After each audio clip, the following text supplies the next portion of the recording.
नमस्कार।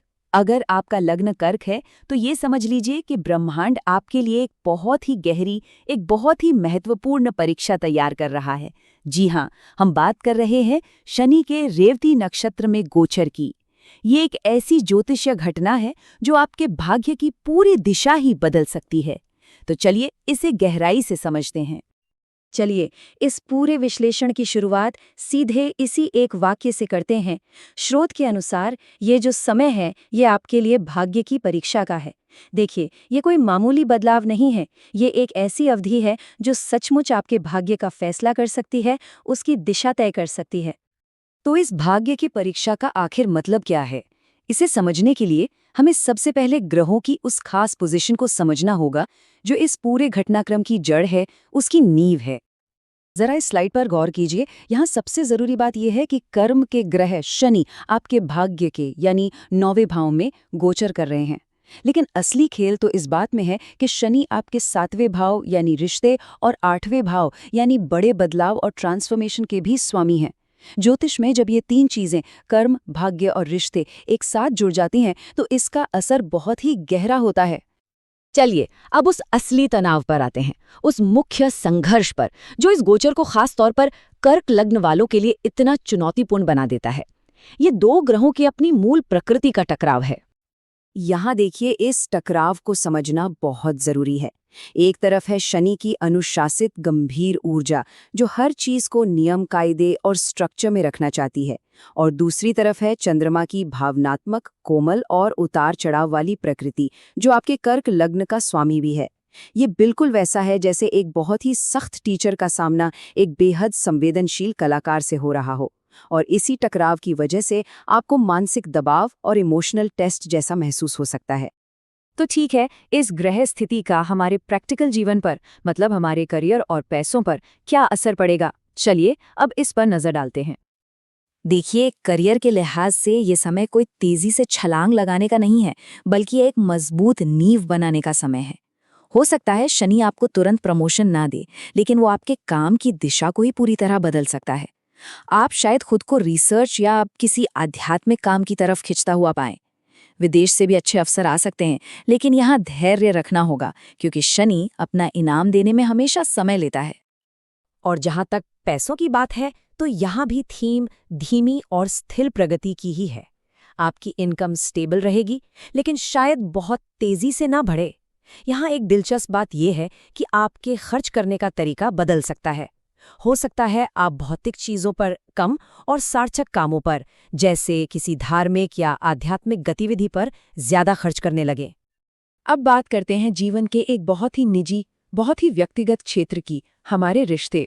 और ये 7वें भाव के स्वामी शनि के लिए तो एक बहुत ही प्रमुख डोमेन है। शनि जब रिश्तों में आते हैं तो वो भाग्य का एक बहुत गहरा तत्व साथ लेकर आते हैं। इस दौरान बने संबंध सिर्फ ऊपरी या सतही नहीं, बल्कि गहरे और कार्मिक महसूस होंगे। ऐसा लगेगा मानो आपका भाग्य आपके पार्टनर से जुड़ गया है। हाँ, शनि की गंभीर ऊर्जा रिश्तों में थोड़ी दूरी, ये एक तरह का ठंडापन भी ला सकती है, पर इसे नेगेटिव तरीके से मत देखिए। ये शनि का तरीका है किसी भी रिश्ते की नींव को परखने का, उसे और ज्यादा मजबूत बनाने का।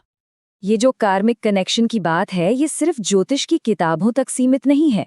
हम सब इसे अपनी जिंदगी में भी महसूस करते हैं। क्या आपकी जिंदगी में कोई ऐसा रिश्ता रहा है जिसे देखकर लगा हो कि ये जुड़ाव इस जन्म का नहीं बल्कि बहुत पुराना है? अपना अनुभव नीचे कमेंट्स में हमारे साथ जरूर शेयर करें।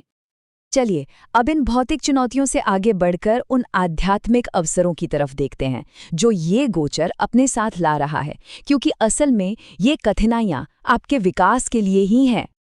तो इस गोचर का गहरा आध्यात्मिक मतलब क्या है? इसका जवाब शनि की पोजीशन में ही छिपा है।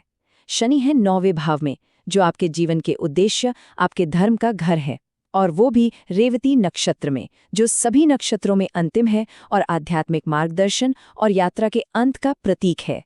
ये कॉम्बिनेशन इस साधारण चुनौती को एक बहुत गहरी आध्यात्मिक खोज में बदल देता है।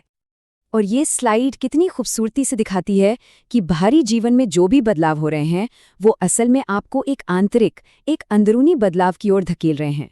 हो सकता है आपके मन में तीर्थ यात्रा पर जाने की प्रबल इच्छा हो, या आपके जीवन को देखने का नजरिया ही पूरी तरह से बदल जाए।